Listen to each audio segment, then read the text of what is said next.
नरेंद्र मोदी के विरोध के नाम पर विपक्ष की पॉलिटिक्स किस लेवल तक नीचे जाएगी, इस पर अगर आप किसी से शर्त लगाइएगा बॉस, तो शर्तिया हार जाइएगा, क्योंकि कोई बता ही नहीं सकता कि ये सब कहां जाकर रुकेगा। भारत इकलौता ऐसा देश होगा दुनिया में जहां सीए का जिनसे लेना देना भी नहीं है वो भी विरोध कर देते हैं। एनआरसी आती नहीं है लेकिन सड़क छेक ली जाती है। और आज तो भारत बंद के नाम पर वो हो गया कि आप माथा पीट लेंगे। 2024 के चुनाव में जिनको ये भ्रम फैलाने का चस्का लग चुका है कि मोदी आरक्षण खत्म कर देंगे, मोदी आरक्षण खत्म कर देंगे, वो अब इसका पार्ट 2 ले आए।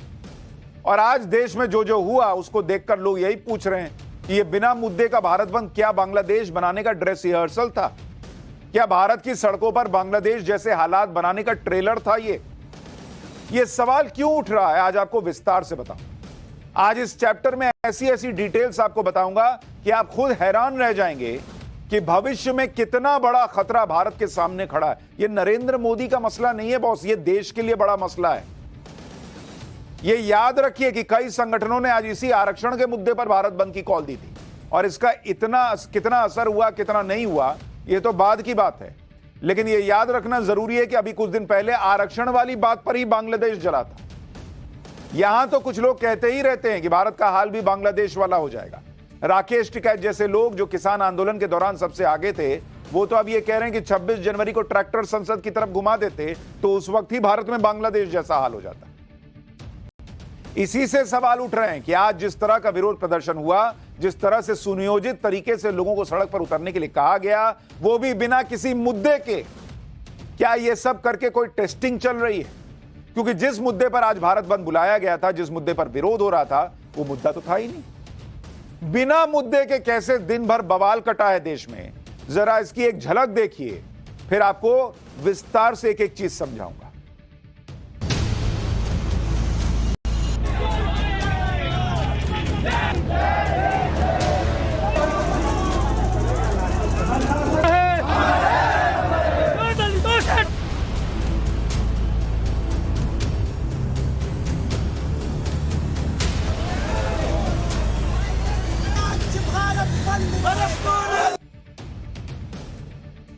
अभी इन सारी तस्वीरों की डिटेल भी दिखाऊंगा और बताऊंगा, लेकिन पहले यह जान लीजिए कि यह सारा बवाल सुप्रीम कोर्ट के उस फैसले से जुड़ा है जिसमें कोटा के अंदर कोटा के विकल्प की बात हुई। विपक्ष माहौल बना रहा है कि एससी, एसटी और ओबीसी का आरक्षण मोदी सरकार छीन लेगी और इसलिए पब्लिक सड़क पर आई।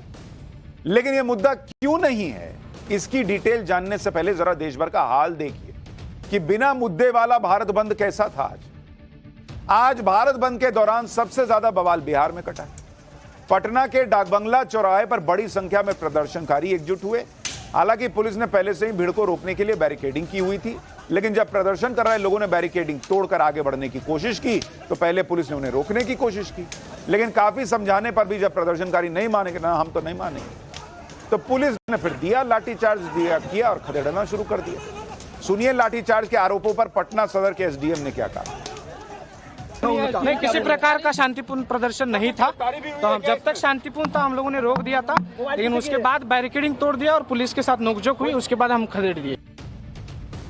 बिहार के गोपालगंज में बंद के दौरान प्रदर्शनकारियों ने जमकर आगजनी की। इस दौरान प्रदर्शनकारियों ने बच्चों से भरी स्कूल बस को भी निशाना बनाने की कोशिश की। आप सोचिए बॉस, बस के नीचे देखिए आग लगी हुई है, अंदर बच्चे बैठे हुए। कुछ लोगों ने बस को रोक दिया और उसमें आग लगाने की कोशिश करने लगे। हालांकि मौके पर तैनात पुलिस और प्रशासन के लोगों की मुस्तैदी की वजह से बड़ा हादसा टल गया और बस को प्रदर्शनकारियों के बीच से सुरक्षित निकाल लिया गया। लेकिन आप सोचिए बॉस, बच्चे बैठे हैं बस में और ये देखिए नीचे आग लगा रहा है, इसको दिख नहीं रहा है कि अंदर बच्चे बैठे हुए हैं। मतलब मोदी विरोध में बच्चा भी जला दोगे क्या? क्या लेवल रह गया इस देश में पॉलिटिक्स का, मुझे समझ में नहीं आता। और वो भी बिना मुद्दे के भारत बंद कर रहे हो और बच्चों की बस जलाने पर आ गए हो। कुछ तो ये और कहा जा रहा है कि भाई वहां टायर जल रहा था, उसके ऊपर से बस निकल रही थी। अरे तो भाई, तो बस को पहले ही रोक के बताना था ना कि वहां पे जो है वो आग लगी हुई है। राजस्थान के जोधपुर में भी बंद के दौरान प्रदर्शनकारियों ने जमकर बवाल किया। जोधपुर के बालेसर इलाके में बंद का समर्थन कर रहे लोगों ने जबरन दुकानों को बंद करवा दिया। आरोप है कि प्रदर्शनकारियों ने कपड़े बनाने वाले एक दुकानदार के साथ धक्का मुक्की की, जिसकी वजह से गर्म तेल गिरने से दुकानदार के हाथ पैर झुलस गए। जिससे गुस्साए लोग धरने पर बैठ गए और सड़क को जाम कर दिया। वहीं अजमेर में भी बंद के समर्थन में बाइक रैली निकाली गई, जो शहर के अलग अलग रास्तों से होते हुए अंबेडकर सर्कल पर जाकर खत्म हुई। जयपुर में भी बंद के समर्थक मार्च निकालने के लिए अल्बर्ट हॉल के सामने इकट्ठा हुए। प्रदर्शनकारियों ने अल्बर्ट हॉल से लेकर जयपुर चार दीवारी तक मार्च निकाला। इस दौरान लोगों ने सुप्रीम कोर्ट के फैसले के खिलाफ नारेबाजी की। जयपुर से हमारे सहयोगी की यह रिपोर्ट देखी। जयपुर के अल्बर्ट हॉल से ये लोग रैली के रूप में निकले और अलग अलग हिस्सों से आकर यहाँ पर इकट्ठा हुए। अब जयपुर के परकोटे की तरफ इन्होंने कूच किया है। तस्वीरें मैं आपको दिखा रहा हूँ। सुरक्षा के एहतियात प्रबंध यहाँ पर है। एसटीएफ फोर्स लगाई गई है, आरएएफ लगाई गई है, साथ ही साथ राजस्थान पुलिस है, आरएसी है और सुरक्षा के तमाम बंदोबस्त यहाँ पर नजर आते हैं। आप देख सकते हैं, तस्वीरें मैं आपको दिखा रहा हूँ। लगातार ये लोग आगे बढ़ते हुए इसी दौरान जो प्रदर्शन हो रहा है उसी दौरान बात करने की कोशिश करते हैं। क्या प्रदर्शन है, कहाँ आगे बढ़ रहे हैं? ये सुप्रीम कोर्ट का जो डिसीजन है उसके विरोध में है। जो इन्होंने कोटे में कोटा किया उसका विरोध है। जयपुर में प्रदर्शन में शामिल लोगों ने आरक्षण पर सुप्रीम कोर्ट के फैसले को वापस लेने की मांग की। हालांकि मार्च में कुछ ऐसे लोग भी शामिल नजर आए जिन्हें ना तो सुप्रीम कोर्ट के फैसले की कोई जानकारी थी, ना ही बंद का मकसद पता। आप भी मार्च में शामिल लोगों को सुनिए जरा। अभी तो मुद्दा क्या था उस पर आऊंगा, लेकिन जो गए हैं उनको भी नहीं पता कि वो वहां क्यों आए हुए हैं। इसका तरीका गलत है। ये संसद के अंदर होना चाहिए। 341 संविधान ये कहता है कि सामाजिक आधार के ऊपर किया गया आरक्षण है, इसको और अन्यथा किसी प्रकार से नहीं कर सकते और केंद्र सरकार ही इसकी सूची बना सकती है। इसमें राज्यों को जो अधिकार दिया गया है उसके ऊपर हमारा विरोध है। क्रिमिनल और निर क्रिमिनल जो एक्ट लागू किया है उसके हम विरोध में हैं। जातिगत आधार पर जनगणना होनी चाहिए, उसके बाद ये चीज लागू होनी चाहिए।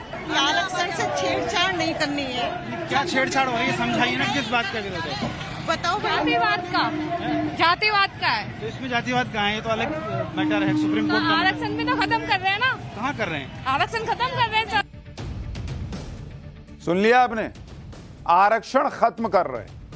अभी हो क्या रहा आगे बताऊंगा। दूसरे राज्यों में भले ही भारत बंद का कुछ असर दिखा, लेकिन यूपी के ज्यादातर इलाकों में बंद बेअसर रहा। हालांकि लखनऊ में कुछ लोग प्रदर्शन के लिए हजरतगंज चौराहे के पास इकट्ठा हुए। उन्होंने प्रदर्शन में शामिल लोगों ने आरक्षण पर आए फैसले को केंद्र सरकार और सुप्रीम कोर्ट की मिलीभगत बताया और आरक्षण के समर्थन में ऐसी दलीलें दी कि सुनेंगे तो आप भी दंग रह जाएंगे। कि ये जो सुप्रीम कोर्ट ने जजमेंट दिया है, ये कुछ लोगों की एक सोची समझी राज्य इस समय चूंकि सरकार और सुप्रीम कोर्ट एक ही लग रहे हैं, ऐसा आभास हो गया है। कई ऐसे निर्णय आ गए हैं। क्योंकि ये निर्णय अगर इस तरह का कोई आदेश होना चाहिए, भाई आरक्षण हमारा भीख नहीं है, एक समझौता है गांधी जी के साथ, तो आरक्षण भीख तो हमारा है नहीं। तो जब तक आरक्षण जब हम समझौता रहेगा, हमारा देश अलग कर दे, हमारी सेना अलग कर दे, हमारा राज्य अलग कर दे, हम आरक्षण नहीं मांगेंगे। हमें माननीय सुप्रीम कोर्ट से विनम्रता पूर्वक अनुरोध करना चाहता हूं कि इस निर्णय को पुनः आप संज्ञान में लेते हुए वापस ले। क्यों? कोई भी सुप्रीम कोर्ट का जज भारत के संविधान से ऊपर नहीं हो सकता। वहीं यूपी के बदायूं में बीएसपी कार्यकर्ताओं पर बंद के दौरान दुकानों में तोड़फोड़ करने का आरोप लगा। पुलिस के मुताबिक जुलूस निकाल रहे लोगों को जब एक मिठाई की दुकान खुली दिखी तो उन्होंने दुकान में तोड़फोड़ शुरू कर दी। दुकानदार के साथ मारपीट भी की गई और दुकान में रखा सामान उठाकर फेंक दिया गया। हालांकि पुलिस के पहुंचते ही हंगामा खड़ा कर रहे लोग भाग खड़े। कुछ ऐसी तस्वीरें आगरा से भी आईं। वहां भी प्रदर्शन कर रहे लोगों ने एक दुकान खुली देखकर लूटपाट शुरू की, जिसके बाद इलाके के दुकानदारों ने खुद लाठी डंडे उठाकर मोर्चा संभाला और हंगामा कर रहे लोगों को खदेड़ दिया। उधर मध्य प्रदेश के छतरपुर में भीम आर्मी से जुड़े लोगों ने भारत बंद के समर्थन में रैली निकाली। प्रदर्शन में शामिल लोगों ने जबरन दुकानों को बंद कराना शुरू किया और कई दुकानों में तोड़फोड़ भी की। इस दौरान कई लोगों के हाथों में डंडे लेकर बवाल करते हुए वो कई लोग नजर आए। उधर गुजरात के बोटाद में भी भारत बंद के दौरान रैली निकली। सुप्रीम कोर्ट के फैसले के खिलाफ लोग बड़ी संख्या में सड़कों पर उतरे और शहर के अलग अलग रास्तों से होते हुए डीएम के दफ्तर में जाकर आरक्षण पर आए फैसले को वापस लेने की मांग का ज्ञापन सौंपा। गुजरात के सुरेंद्र नगर में प्रदर्शनकारियों ने मालगाड़ी को रोक दिया, जिसकी जानकारी मिलने पर पुलिस मौके पर पहुंची और पुलिस ने काफी मशक्कत के बाद प्रदर्शनकारियों को रास्ते से हटाया। यानी पूरा बवाल काट दिया देश में। लेकिन जब आप सुनेंगे कि भाई किस मुद्दे को लेकर इतना बवाल किया गया, तो आप माथा पकड़ लेंगे, क्योंकि मुद्दा तो कुछ था ही नहीं। बिना बात का मुद्दा बनाकर प्रदर्शन हो रहा है, भारत बंद हो रहा है। मुद्दा बनाया गया सुप्रीम कोर्ट के उस फैसले का जिसमें सिर्फ सुझाव दिए गए थे। सुप्रीम कोर्ट ने कोई आदेश नहीं दिया, सुझाव दिया, कोई बाध्यता नहीं थी। पहली बात तो सुप्रीम कोर्ट ने कहा था फैसले में कि राज्य चाहें, ये नहीं कि राज्य को करना है, राज्य चाहें तो कोटे के अंदर कोटे की व्यवस्था कर सकते हैं। यानी ये राज्यों को सुझाव दिया गया कि वो चाहें तो ऐसा कर सकते हैं, कोई बाध्यता नहीं। इसका कुछ लोग समर्थन कर रहे हैं कि जो लोग दलितों आदिवासियों में पिछड़े रह गए उन्हें अगर अलग से सपोर्ट किया जाए तो इसमें बुराई क्या है। लेकिन कुछ लोगों ने इसे ऐसा ट्विस्ट दे दिया जैसे आरक्षण पर ही संकट आ गया है। दूसरी बात सुप्रीम कोर्ट ने क्रीमी लेयर को लेकर कही थी कि जो लोग आरक्षण का लाभ लेकर संपन्न हो चुके हैं या कई पीढ़ियों के बाद आज की पीढ़ी ज्यादा सशक्त है, बड़ी बड़ी नौकरी कर रही है, बड़े बड़े पदों पर हैं, उन्हें दूसरों को भी हक देने की जरूरत है। इसलिए सुप्रीम कोर्ट ने क्रीमी लेयर की बात कही। लेकिन यह भी एक सुझाव था जिस पर सरकार ने भी क्लियर कर दिया था कि क्रीमी लेयर का कोई प्रावधान अनुसूचित जाति और जनजाति के आरक्षण में लागू ही नहीं होगा। अच्छा, यह भी ध्यान रखिए कि प्रधानमंत्री नरेंद्र मोदी पहले ही दलित सांसदों से मिले, उनकी चिंताओं को सुना, उसके बाद कैबिनेट मीटिंग हुई और यह क्लियर कर दिया गया था कि क्रीमी लेयर का फैसला लागू ही नहीं होगा। और यह सब भारत बंद से बहुत पहले हो चुका है। 9 अगस्त को इस मुद्दे पर बीजेपी के 60 से 70 सांसद पीएम मोदी से मिले थे, उन्हें ज्ञापन सौंपा था। पीएम मोदी ने सांसदों से कहा था कि SC ST में क्रीमी लेयर यानी सब क्लासिफिकेशन का प्रोविजन लागू नहीं होगा। कैबिनेट की बैठक में भी यह फैसला हो चुका है कि सुप्रीम कोर्ट के सुझाव को लागू नहीं किया जाएगा। कैबिनेट में इस मुद्दे पर काफी चर्चा के बाद मोदी सरकार ने ऐलान किया था कि संविधान के अनुसार SC ST आरक्षण में क्रीमी लेयर का कोई प्रावधान नहीं है और संविधान के अनुसार ही SC ST आरक्षण की व्यवस्था होगी। यानी जैसी व्यवस्था चली आ रही है, सब कुछ पहले जैसा चलता रहेगा, यह क्लियर किया जा चुका है। फिर भी भारत बंद किस बात का बॉस? एक बार सुनिए कैबिनेट के फैसले पर केंद्रीय मंत्री अश्विनी वैष्णव ने क्या कहा था। बाबा साहेब अंबेडकर जी के संविधान के अनुसार SC और ST के रिजर्वेशन में क्रीमी लेयर का कोई प्रावधान नहीं है। कैबिनेट का सुविचारित मत है, वेल थॉट थ्रू डिसीजन है कि बाबा साहेब अंबेडकर के संविधान के अनुसार ही SC और ST का रिजर्वेशन की व्यवस्था होनी चाहिए। यानी क्रीमी लेयर तो लागू नहीं होगा, यह पहले से क्लियर हो चुका था। लेकिन जहां तक कोटे के अंदर कोटा की व्यवस्था लाने की बात हुई थी, उसमें कुछ लोग समर्थन कर रहे हैं और कुछ लोग विरोध कर रहे हैं। जैसे आप देखिए कि बिहार में NDA में शामिल 2 पार्टियां, जीतन राम मांझी की पार्टी और चिराग पासवान की पार्टी, दोनों का अलग अलग स्टैंड है। दोनों दलित राजनीति करते हैं। दलित राजनीति करने वाले चिराग पासवान कोटा के अंदर कोटा का विरोध कर रहे हैं, तो महादलित की राजनीति करने वाले जीतन राम मांझी इसका समर्थन कर रहे हैं। एक बार सुनिए जीतन राम मांझी को। भारत बंद का जो आह्वान जो लोग किए हैं वे सब स्वार्थी तत्व हैं। स्वार्थी तत्व इसलिए मैं कहता हूँ कि वो मेरे भाई हैं, बड़े भाई हैं। छोटे भाई की प्रगति नहीं हो ऐसा चाह करके वो चाहते हैं कि 100 में 100 का लाभ हम ले लें। भारत बंद है और मैं इस समाज से आने वाले लोगों की भावना के साथ अपने आप को भी हम लोग जोड़कर देखते हैं। मेरी पार्टी का भी समर्थन इसको लेकर है। अब भले ही कोटे के अंदर कोटा वाली व्यवस्था को लेकर बहस हो रही है, लेकिन यह भी तो एक सुझाव ही था जिसमें राज्यों को अधिकार दिया गया कि वो चाहें तो ऐसा वर्गीकरण कर सकते हैं। लेकिन बॉस, जब मोदी सरकार ऑलरेडी क्लियर कर चुकी कि पुरानी ही व्यवस्था चलती रहेगी, तो कौन बात का भारत बंद हो रहा है भाई? बीजेपी के राज्य भी पुरानी व्यवस्था ही पर चलेंगे। जब नरेंद्र मोदी कह रहे हैं, केंद्र सरकार कह रही है कि नहीं बदलेंगे कुछ, तो बीजेपी शासित राज्य कैसे बदल देंगे? इंडी गठबंधन तो विरोधी कर रहा है, तो उसके राज्य में लागू ही नहीं होगा। तो जब हर कोई विरोधी कर रहा है, कोई सुप्रीम कोर्ट के सुझाव को मानने को तैयार नहीं है, कोई राज्य समर्थन कर ही नहीं रहा है, तो भारत बंद किस बात का किए हो? यही तो पब्लिक पूछ रही है। ये तो वही ममता बनर्जी वाला हाल हो गया कि ममता बनर्जी मुख्यमंत्री, ममता बनर्जी गृह मंत्री, ममता बनर्जी स्वास्थ्य मंत्री, लेकिन बंगाल के सड़क पर न्याय मांगने उतरी किससे? वैसे ही कोई फैसला लागू ही नहीं हो रहा है, क्लियर किया जा चुका लागू नहीं हो रहा है, लेकिन उसके लिए भारत बंद हो रहा है। किस बात का भारत बंद का क्या मतलब? यही बात केंद्रीय कानून मंत्री अर्जुन मेघवाल भी पूछ रहे हैं। एक बार सुनिए, फिर आपको कुछ डेटा दिखाता हूं और इनकी पॉलिटिक्स समझाता हूं। SC ST के सांसदों को, जो बीजेपी के सांसद थे, जब उनको लगा कि ये विपक्ष भ्रम फैला रहा है, विपक्ष के MP भी कुछ ऐसा कह रहे हैं कि इस फैसले से क्रीमी लेयर SC ST में भी आ गया, तो उसके लिए ज्ञापन दिया प्रधानमंत्री जी को 9 अगस्त को। प्रधानमंत्री जी ने कैबिनेट में फैसला करके कहा कि क्रीमी लेयर SC ST में लागू नहीं है और इस फैसले का पार्ट भी नहीं है, तो वो क्लियर हुआ पार्ट। जब सब कुछ क्लियर है तो फिर बवाल किया क्यों जा रहा है और विपक्ष वाले इसको हवा क्यों दे रहे हैं? जैसे अखिलेश यादव ने कहा कि सत्तानशी सरकारें ही जब धोखाधड़ी, घपलों, घोटालों से संविधान और संविधान द्वारा दिए गए अधिकारों के साथ खिलवाड़ करेंगी तो जनता को सड़कों पर उतरना ही होगा। जन आंदोलन बेलगाम सरकार पर लगाम लगाते हैं। अखिलेश यादव को नहीं पता है कि सरकार कह चुकी है कि नहीं, हम ये नहीं लागू करेंगे, जो जैसा सिस्टम चल रहा है आरक्षण का चलता रहेगा। तो फिर ये क्या है? कांग्रेस नेता दिग्विजय सिंह ने कहा कि वो SC ST में वर्ग विभाजन के माननीय सुप्रीम कोर्ट के निर्णय के विरोध में भारत बंद का समर्थन करते हैं। किस बात का? जब कोई लागू ही नहीं कर रहा तो आप क्या समर्थन कर रहे हैं? मायावती ने कहा कि बीजेपी, कांग्रेस आदि पार्टियों की आरक्षण विरोधी साजिश है। सरकार से मांगे कि संविधान संशोधन लाकर आरक्षण में हुए बदलाव को खत्म किया जाए। यानी आरक्षण के मुद्दे पर इंडी गठबंधन और बाकी पार्टियां जबरदस्त माहौल बना रही हैं। इन पार्टियों को शायद ये लग रहा है कि जैसे लोकसभा चुनाव में आरक्षण खत्म कर देंगे मोदी, खत्म कर देंगे मोदी का माहौल बनाकर बीजेपी को डेंट किया, वैसे ही दोबारा मौका मिलेगा। अच्छा, कितनी पब्लिक सड़क पर आ रही है ये अलग पता चल जाएगा।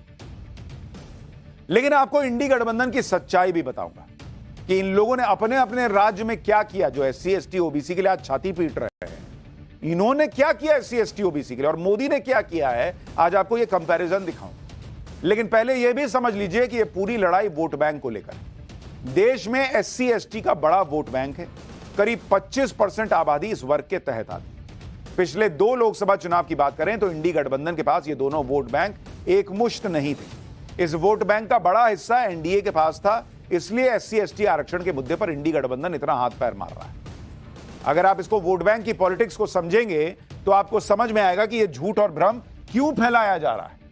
अगर आप 2019 का लोकसभा चुनाव देखेंगे और इसमें अगर आप SC वोट देखेंगे, शेड्यूल कास्ट का वोट, तो वो NDA को गया 41% वोट शेड्यूल कास्ट का गया और इंडी अलायंस को गया 25%। अगर आप 2024 का चुनाव देखेंगे, 2024 का, तो 2024 में NDA का वोट जो है वो 36% रह गया शेड्यूल कास्ट का और इंडी अलायंस का वोट जो है वो बढ़कर हो गया 32%। क्यों? तब भी यही माहौल था कि आरक्षण खत्म कर देंगे, आरक्षण खत्म कर देंगे। तो इनको लगा कि बॉस ये तो डेंट कर रहा है, काम आ रहा है भाई, भले 5% घटा, लेकिन घटा ना, और बोलो, और बोलते जाओ, हो सकता है असर दिखाए। इसी तरह से अगर आप शेड्यूल ट्राइब का वोट देखेंगे कि 2019 में किसको कितना वोट मिला, शेड्यूल ट्राइब का वोट NDA को गया था 2019 में 45% और इंडी अलायंस को गया था 37%। ये शेड्यूल ट्राइब का बता रहा। लेकिन 2024 के चुनाव में देखिएगा, शेड्यूल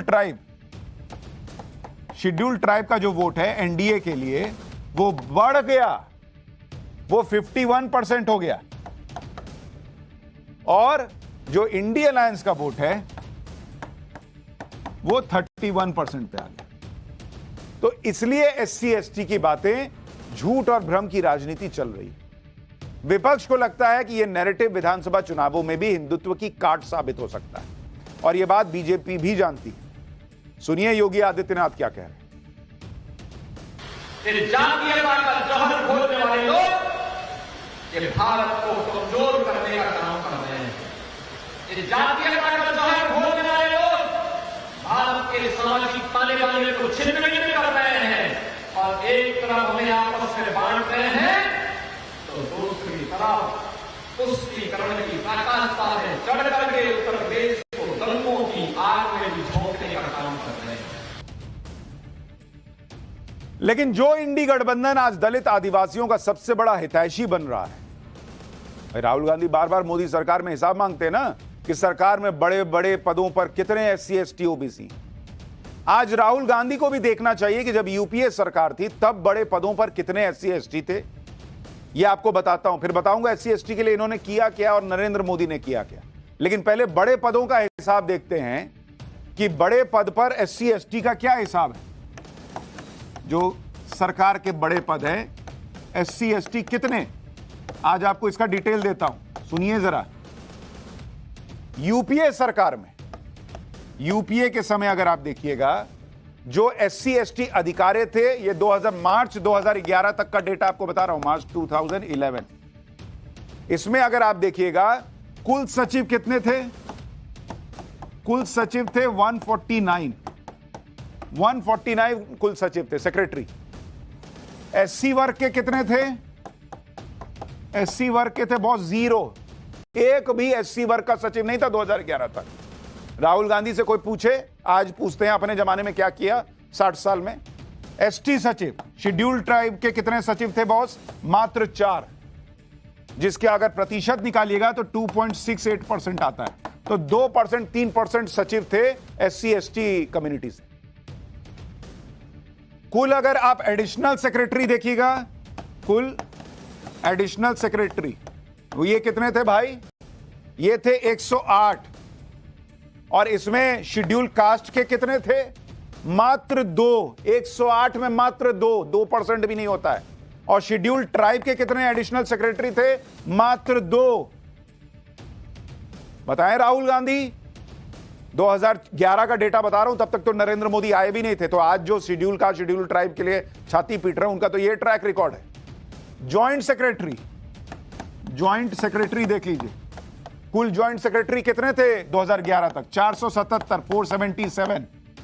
इसमें शेड्यूल कास्ट के कितने थे, मात्र 31, और शेड्यूल ट्राइब के कितने थे, मात्र 15। ये तो हालत थी 2011 तक। कुल डायरेक्टर होते थे 590, शेड्यूल कास्ट के 17, शेड्यूल ट्राइब के 7। यह है राहुल गांधी और उनकी कांग्रेस का track record schedule caste schedule tribe के लिए प्रेम का, जो कि 70-75 साल की आजादी के बाद भी जो है 60 साल राज करने के बाद ये लेकर आए थे। ये 2011 का डेटा भी आपको बताया। इतना ही नहीं, यूपीए सरकार में उस वक्त एससी और एसटी वर्ग के लिए जो पद आरक्षित थे, उसमें भी हजारों की संख्या में भर्तियां सालों तक खाली रहीं। मतलब जो बनाया वो तो बनाया, जो पद थे उसमें भी नहीं भरा।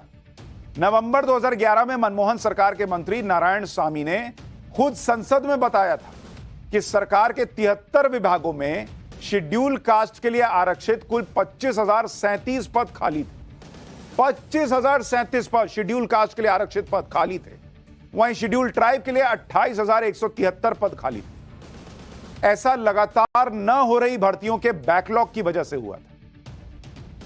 आज अचानक से प्रेम आ गया, क्योंकि शेड्यूल कास्ट शेड्यूल ट्राइब का वोट जो है वो एक मुश्त चला जा रहा है नरेंद्र मोदी को। तो बताना है कि भाई तुम आप बताइए आपने कितने बनाए। जो लोग सवाल उठा रहे हैं कि मोदी सरकार ने एससी एसटी वर्ग के लिए ज्यादा कुछ नहीं किया, उन्हें कुछ आंकड़े भी दिखाता हूं। साल 2004 से 2014 के बीच शहरी क्षेत्र में शेड्यूल कास्ट वर्ग को कुल 2,43,000 घर दिए गए। ये यूपीए के 10 साल में 2,43,000 घर, जबकि नरेंद्र मोदी के राज में 2015 से 2022 के बीच में 20,47,000 घर शेड्यूल कास्ट वर्ग को दिए गए। 7 साल में, कहां 10 साल में 2 लाख घर, 2 लाख से कुछ ज्यादा, यहां 7-8 साल में 20 लाख से ज्यादा घर नरेंद्र मोदी जी ने दिए शेड्यूल कास्ट को।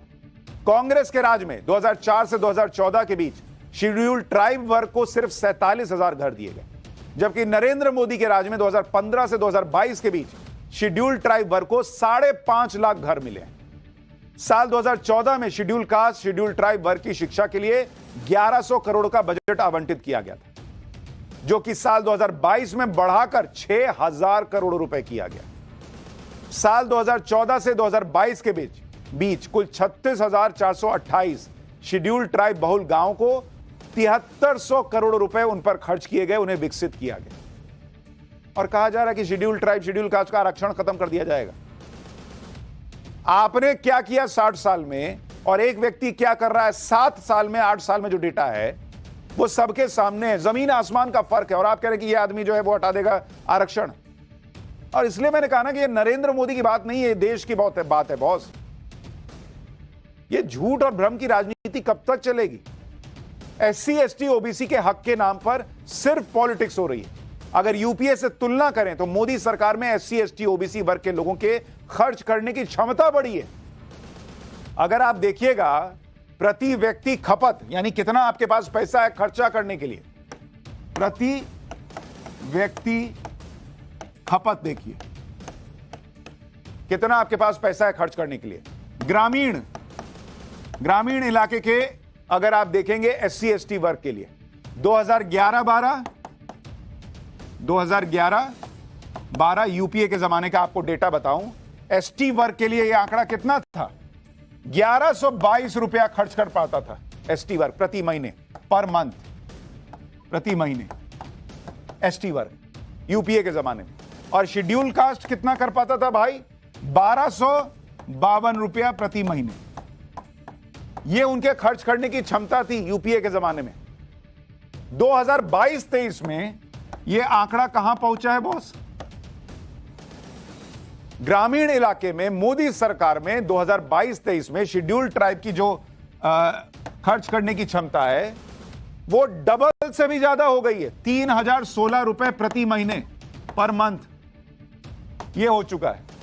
और शेड्यूल कास्ट के लिए भी ये ऑलमोस्ट 3 गुना पहुंचने पर है, 3474 रुपया प्रति महीने हो गया। आप 60 साल राज करने के बाद ST SC के खर्च करने की क्षमता 1000 रुपए तक पहुंचा पाए। एक व्यक्ति जो है वो 7 साल में उसको डबल ट्रिपल कर दे रहा है, और आप कह रहे हैं वो व्यक्ति आरक्षण खत्म करना चाहता है। इसी तरह से आप लिटरेसी रेट देखिए, साक्षरता दर। बॉस ये सब बातें बतानी जरूरी हैं देश को, नहीं तो बांग्लादेश बनाने के लिए कोई कसर नहीं छोड़ रहे हैं कुछ लोग। 2011 में जो शेड्यूल ट्राइब का, ये शेड्यूल ट्राइब का बता रहा हूं, 2011 में लिटरेसी रेट क्या थी? 59% था। 2021 में यह बढ़कर कितना हो गया? 71.6% शेड्यूल ट्राइब का। मतलब आंकड़े बता रहे हैं कि देश में स्थिति शेड्यूल ट्राइब के लिए बेहतर की जा रही है। पिछड़ों को, दलितों को सम्मान मिल रहा है, और आप जो है भड़का रहे हैं कि नहीं तुमको ये तो आरक्षण खत्म कर देंगे। इंडी गठबंधन और दूसरे विपक्ष वाले तो वोटों के चक्कर में आरक्षण के मुद्दे को हवा दे ही रहे। कुछ लोग ऐसे भी बैठे हैं जो एक्स्ट्रा पेट्रोल डालने में जुटे हैं। इनमें से एक नाम राकेश टिकैत का है।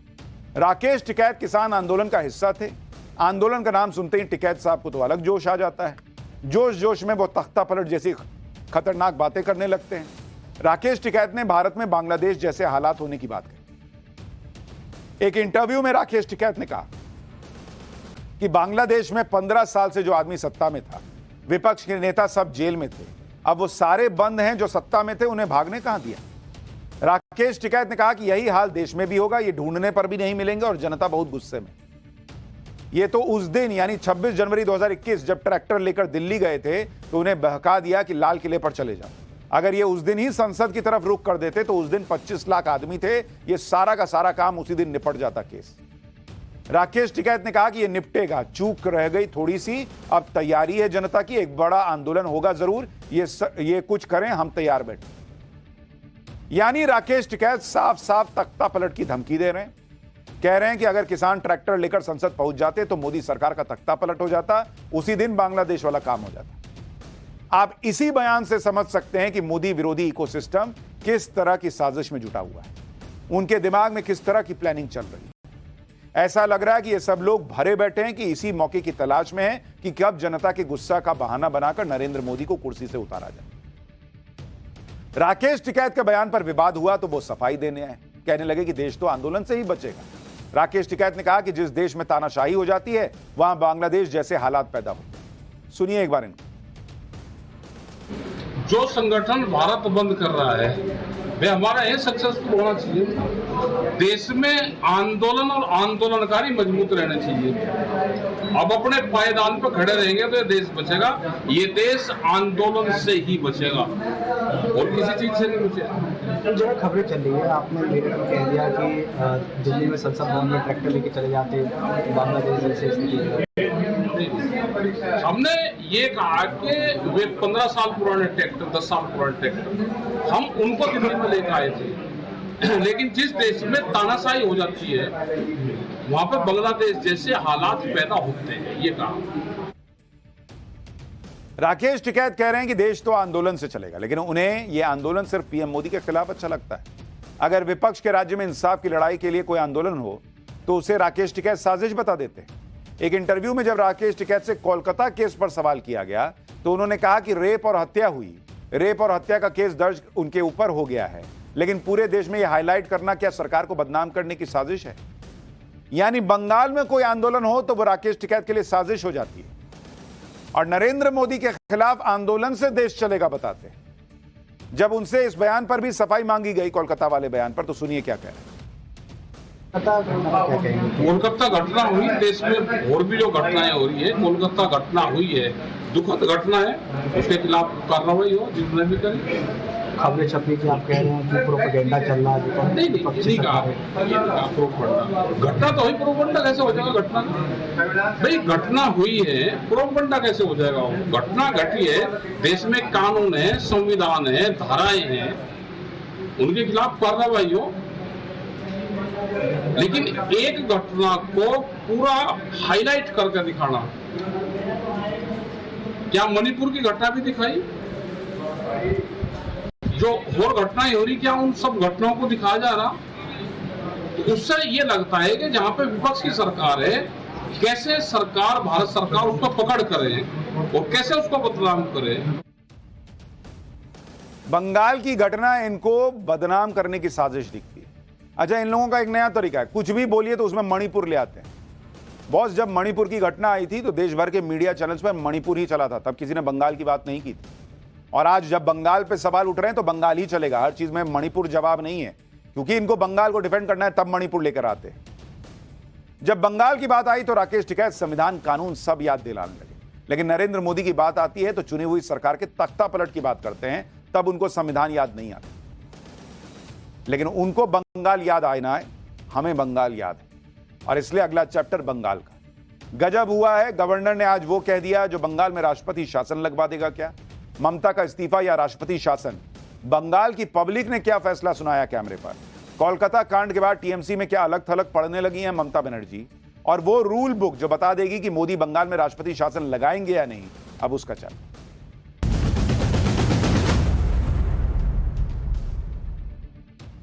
जिस राज्य में लगातार प्रोटेस्ट चल रहे हैं, कानून व्यवस्था पर लोगों का भरोसा नहीं है, जनता कह रही है कि हालात ठीक नहीं है, वहां के राज्यपाल खुद बोल रहे हैं कि कानून व्यवस्था फेल हो चुकी है, महिलाएं सुरक्षित नहीं है, जहां की पुलिस पर इतना भरोसा नहीं कि वो एक अस्पताल को सुरक्षा दे सके, वहां सुरक्षा के लिए केंद्र से पैरामिलिट्री फोर्स को भेजना पड़ा है, वहां तो फिर ऐसी बातें होंगी ही कि राष्ट्रपति शासन क्यों नहीं लग रहा। अब बंगाल में राष्ट्रपति शासन लगेगा या नहीं ये तो कहा नहीं जा सकता, लेकिन स्थितियां ऐसी हैं जिन्हें देखकर कम से कम ये कह सकते हैं कि कुछ भी हो सकता है, क्योंकि पिछले 2 दिन से बहुत हलचल हो रही है। राज्यपाल दिल्ली आकर राष्ट्रपति से मिले, ममता बनर्जी के खेमे में भी घबराहट है, उनके मुखपत्र दावा कर रहा है कि राज्यपाल की एक चिट्ठी गृह मंत्री और राष्ट्रपति को जा चुकी है, जिसमें राष्ट्रपति शासन की सिफारिश की बात लिखी है। यानी बंगाल में माहौल ऐसा बन गया है जिससे राष्ट्रपति शासन की संभावना की चर्चा तेज होती जा रही है। राज्यपाल सीवी आनंद बोस खुलकर तो नहीं बोल रहे हैं, लेकिन उनके बयान के कई मतलब निकाले जा रहे हैं। आप देखिए कि बंगाल के राज्यपाल ने ममता सरकार और बंगाल के हालात पर कितनी तीखी टिप्पणियां की। राज्यपाल सीवी आनंद बोस ने कहा कि बंगाल सरकार हर मोर्चे पर नाकाम रही है, बंगाल पुलिस का अपराधीकरण हो गया है, बंगाल में लोकतंत्र भीड़तंत्र में बदल रहा है, ममता बनर्जी को इस्तीफा दे देना चाहिए, कोलकाता पुलिस कमिश्नर को रिजाइन करना चाहिए, बंगाल सरकार अपराधियों को बचा रही है, बंगाल में लोग सेफ नहीं, डेंजर जोन में। आपको सुनवाता हूं कि बंगाल के गवर्नर ने बंगाल में लोकतंत्र को लेकर और क्या कहा, फिर बताऊंगा जिससे राष्ट्रपति शासन की अटकलें तेज हो रही। In Bengal, democracy is degenerating into mobocracy. That is a unfortunate picture of contemporary Bengal. There has been grave failure of the state government machinery. As a constitutional authority, I keep meeting my constitutional superior, the President of India. What transpires between us will not be given in the public domain because it's not expected of a governor. Bengal के राज्यपाल CB आनंद बोस ने interview में ममता सरकार, Kolkata police और Kolkata rape murder कांड को लेकर कई बड़ी बातें की। राज्यपाल ने कहा कि आरजी कर कॉलेज की घटना एक बड़े मामले का छोटा सा हिस्सा है। पूरे बंगाल में हालात खराब है। 20 महीने में बंगाल के 100 से ज्यादा गांव में हिंसा देखी है। पुलिस का एक विभाग जानबूझकर हिंसा कंट्रोल नहीं करता। पुलिस पर राजनीतिक दबाव है। बंगाल में जियो और जीने दो वाले हालात नहीं है। महिलाओं के लिए बंगाल सुरक्षित नहीं है। राज्य सरकार ने महिलाओं को निराश किया है। आरजी कर मेडिकल कॉलेज में हजारों दंगाई घुस गए, पुलिस कुछ नहीं कर पाई। रेप मर्डर के बाद सीएम से एक्शन लेने के लिए कहा, लेकिन सीएम ने कोई कार्रवाई नहीं की। संविधान के मुताबिक बंगाल सरकार से 30 बार रिपोर्ट मांगी, लेकिन सरकार ने सिर्फ एक बार जवाब दिया। बंगाल की जनता सड़कों पर निकल आई है। बंगाल में हिंसा और भ्रष्टाचार है, यह बंगाल के राज्यपाल कह रहे हैं। बंगाल के राज्यपाल ने जो कहा वो बंगाल के हालात के बारे में साफ साफ बता रहा है। राज्यपाल ने तो ममता बनर्जी के प्रदर्शन करने को तमाशा तक कह दिया। राज्यपाल सीबी आनंद बोस ने कहा कि ममता बनर्जी ही बंगाल में सब कुछ है और वो प्रदर्शन कर रही हैं। सुनिए एक बार राज्यपाल को। The government is supposed to protect the people, not protest. And what is happening there?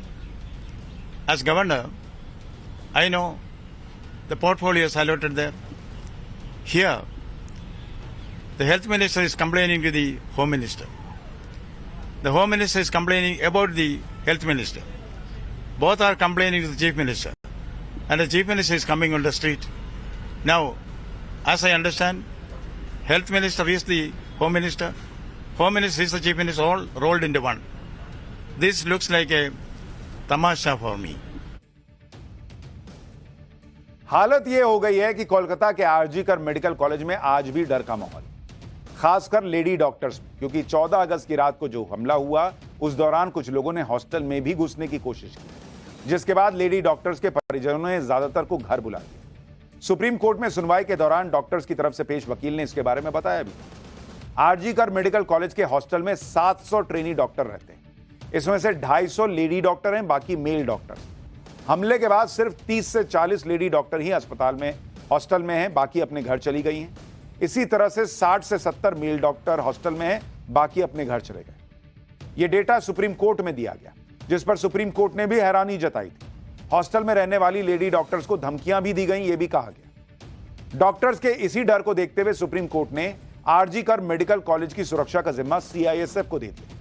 यह कोलकाता पुलिस और ममता सरकार के लिए शर्मनाक बात है कि एक मेडिकल कॉलेज की सुरक्षा तक नहीं कर पा रहे और सुप्रीम कोर्ट को सीआईएसएफ को वहां बहाल करना पड़ रहा है।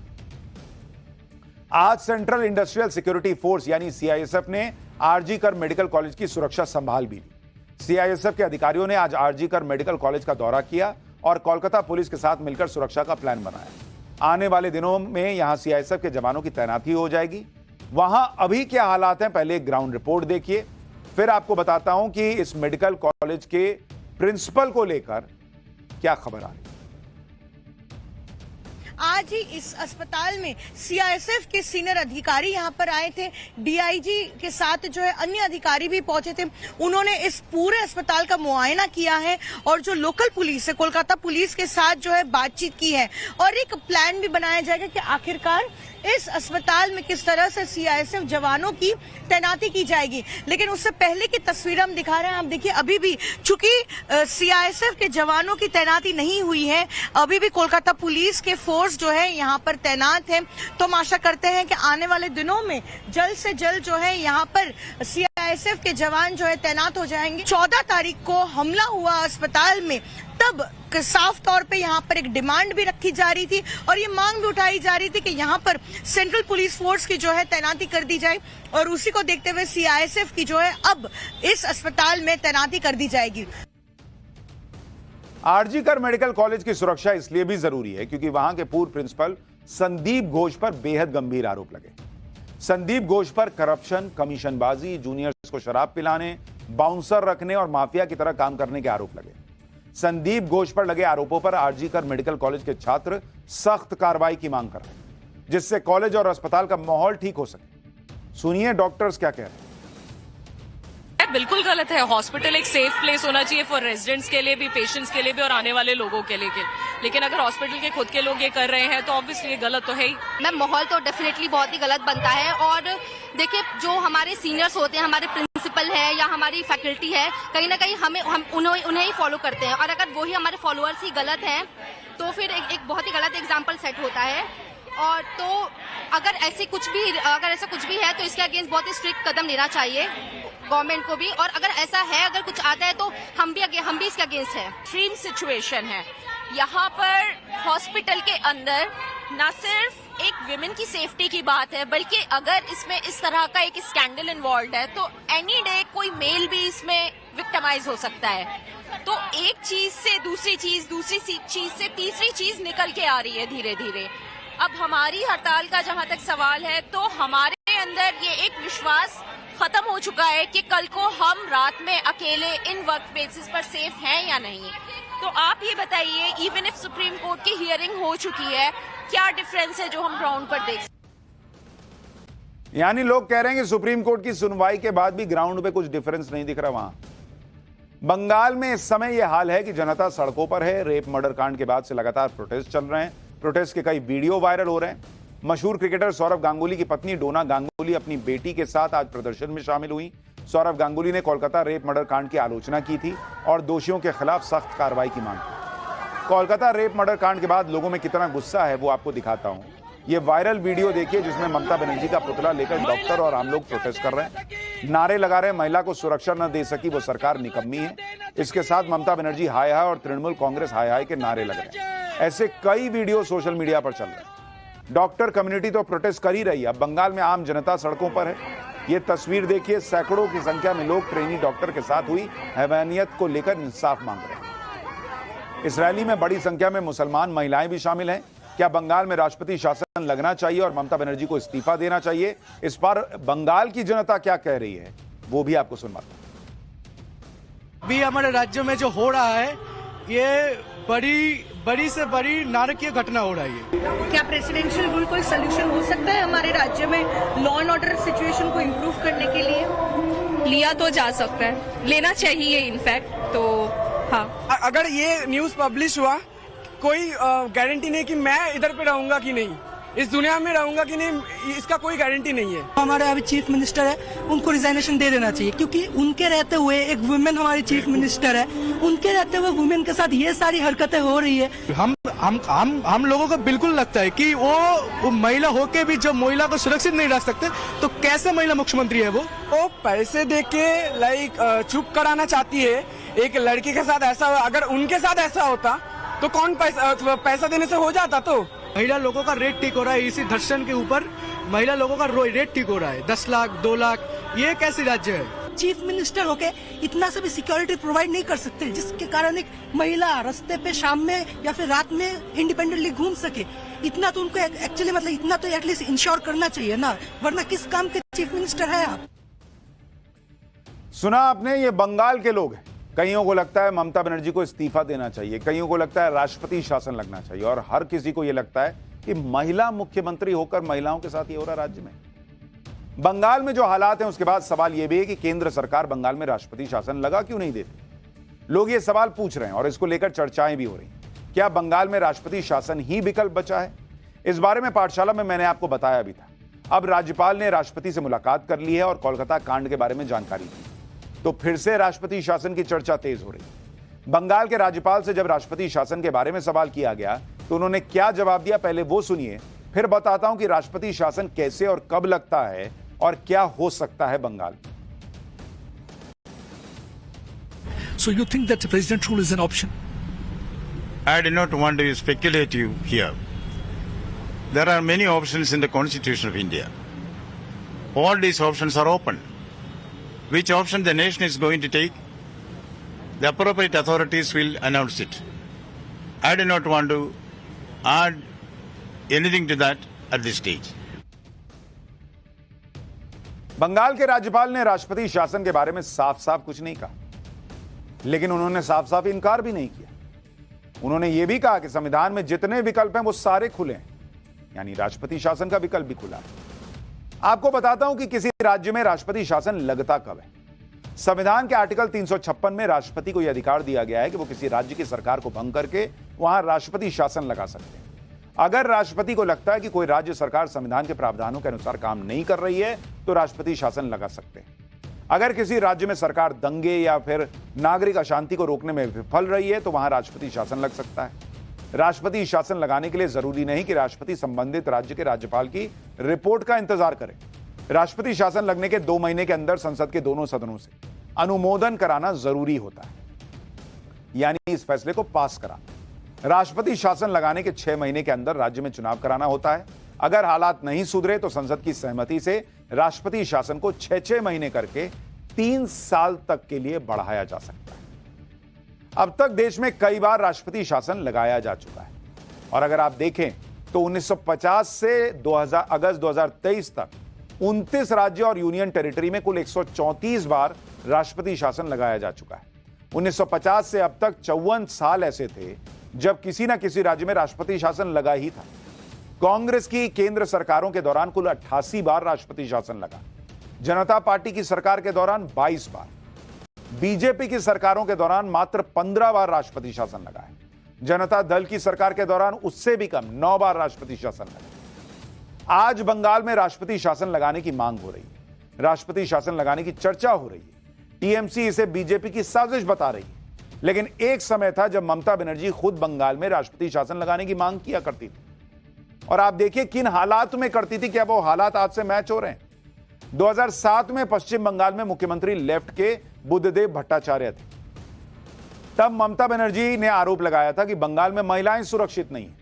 ममता ने कहा था कि बंगाल में SC/ST वर्ग के लोगों पर अत्याचार हो रहा है। तब ममता ने आरोप लगाया था कि पुलिस महिलाओं पर हमला कर रही है और SC/ST वर्ग के लोगों की जमीन छीन रही है। ममता ने कहा था कि बुद्धदेव भट्टाचार्य मुख्यमंत्री बने रहने का अधिकार खो चुके हैं। ममता ने राष्ट्रपति से अपील की थी कि वो सरकार को भंग करें और राष्ट्रपति शासन लगाएं। यानी 2007 में जब ममता बनर्जी को लगता था कि महिलाएं सुरक्षित नहीं है तो राष्ट्रपति शासन लगना चाहिए था। अब तो खुद राज्यपाल कह रहे हैं कि बंगाल में महिलाएं सुरक्षित नहीं, पब्लिक कह रही है, सुप्रीम कोर्ट जो है, हाई कोर्ट जो है वो सख्त टिप्पणियां कर चुका है। तो फिर तो 2007 वाली ममता बनर्जी के लॉजिक से अब भी राष्ट्रपति शासन लग जाना चाहिए। इसी तरह साल 2009 में एक बार फिर से ममता बनर्जी ने राष्ट्रपति शासन की मांग की थी। उस समय भी बंगाल में लेफ्ट की सरकार थी और बुद्धदेव भट्टाचार्य मुख्यमंत्री थे। तब ममता बनर्जी यूपीए सरकार में रेल मंत्री हुआ करती थी। ममता ने तत्कालीन गृह मंत्री पी चिदंबरम से बंगाल में राष्ट्रपति शासन लगाने की मांग कर दी थी। ममता ने आरोप लगाया था कि बंगाल में लेफ्ट के लोग लोकतंत्र की हत्या कर रहे हैं। ममता का आरोप था कि बंगाल में कानून व्यवस्था नाम की कोई चीज ही नहीं बची है। ममता बनर्जी ने तब आरोप लगाया था कि बंगाल की सरकार माओवादियों के साथ मिल गई है। बंगाल में लोकतंत्र बचाने के लिए आर्टिकल 356 लागू करके राष्ट्रपति शासन लगा देना चाहिए। यानी ममता बनर्जी जब बंगाल में विपक्ष में थी तब वो खुलकर सरकार के खिलाफ प्रोटेस्ट करती थी, राष्ट्रपति शासन की मांग करती थी। आज उसी बंगाल में ममता सरकार के खिलाफ राष्ट्रपति शासन की मांग हो रही है और वो भी महिला सुरक्षा के मुद्दे पर। कोलकाता रेप मर्डर कांड के बाद ममता बनर्जी बैकफुट पर है। टीएमसी के अंदर भी ऐसा कई मीडिया रिपोर्ट्स में दावा है कि वो अकेली पड़ती जा रही है। कोलकाता रेप और मर्डर कांड को टीएमसी कैसे हैंडल कर रही है, यह भी हैरान करने वाला है।